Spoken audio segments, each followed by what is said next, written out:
Hello and welcome back to my channel. My name is Verena and I'm coming online here with a reading, with a message for you about the topic, have you given away your power? And in the original, this would have been a three pick a pile reading, but then things changed, which I feel there's a reason for it. And the emphasis is really on that reading. And I already have the cards here. They're all open.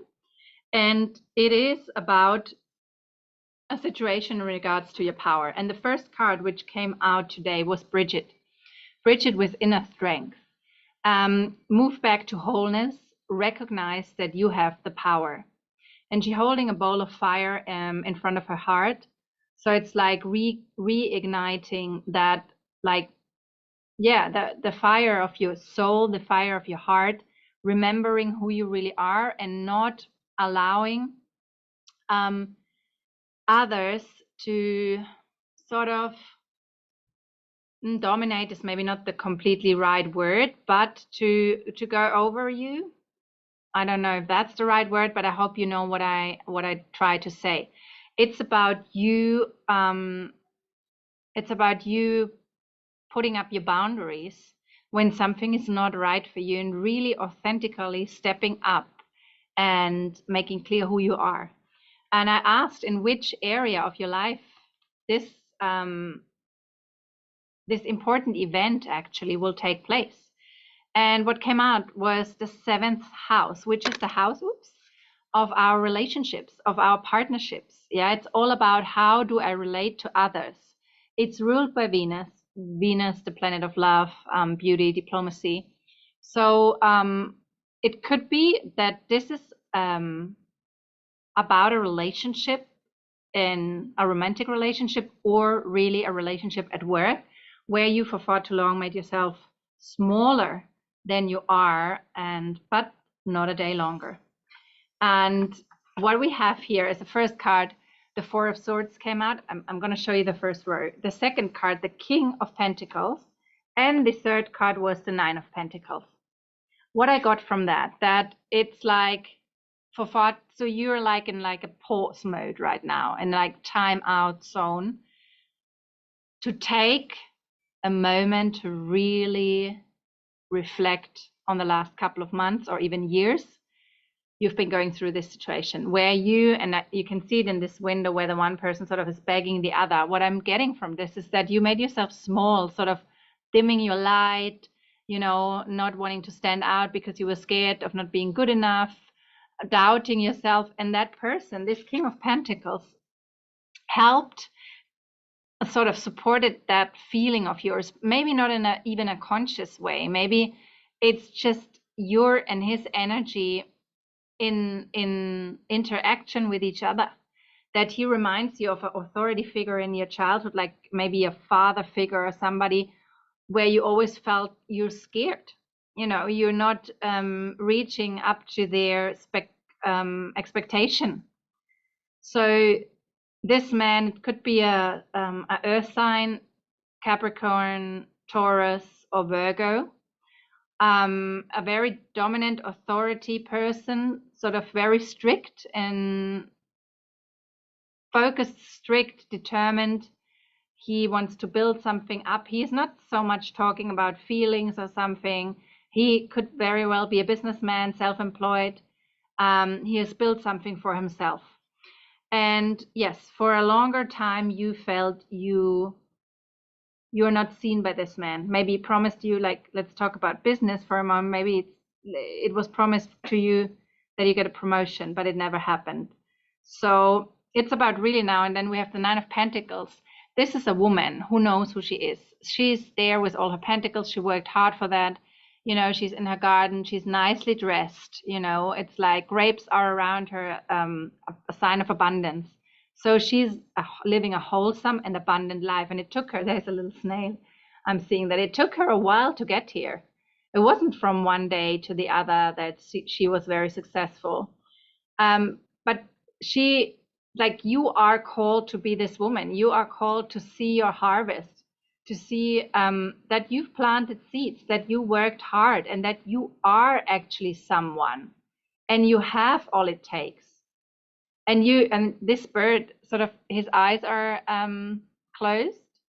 So I feel like you have to let yourself be free, like take off that sort of cap and look around and see who you are and see where you're at in your life. And then own yourself and move confidently forward. This is the important event unfolding in your life. And what if you do this? I've pulled 3 cards as well. And the 4 of Swords is in alignment with the 10 of Swords. So the 10 of Swords, as you can see, it's like a painful ending. Somebody got killed, like it's very dark outside, it's very cold. So it's like you've been through something. You've kept in that situation for a long time. We have also the 9 of Swords. So you were thinking about it, having worries about it, trying to make sense of all of this, trying to maybe find words to articulate that this is too much. So it's a lot about the mind. So it's also an emphasis because in conjunction with the Emperor was with the King of Pentacles, and he sort of is like the Emperor. If we say who is the Emperor closest connected to, it's the King of Pentacles. So you are called to embrace, like not think so much anymore, but come more into your feminine energy. And the feminine energy is more about flow, more about allowing, receiving, not so much about thinking, and planning and structuring. You did that, you tried it, and now it's about coming into your power, into your strength,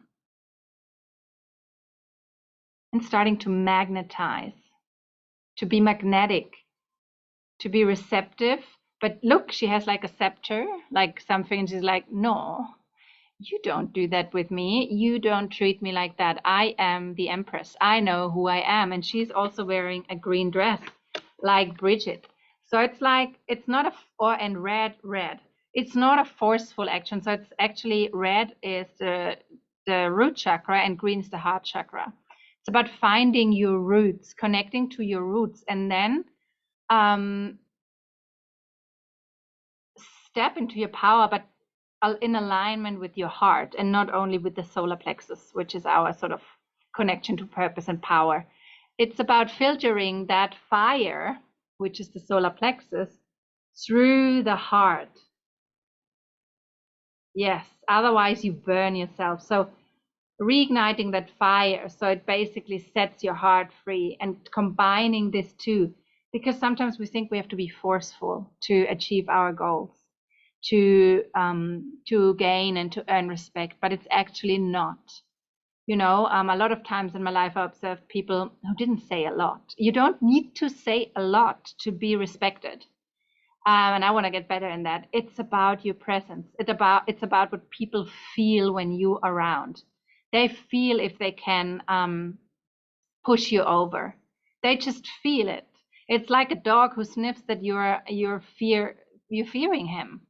It's the same with humans. We just are not consciously aware of it, but you feel it in everything the person says, how they say it.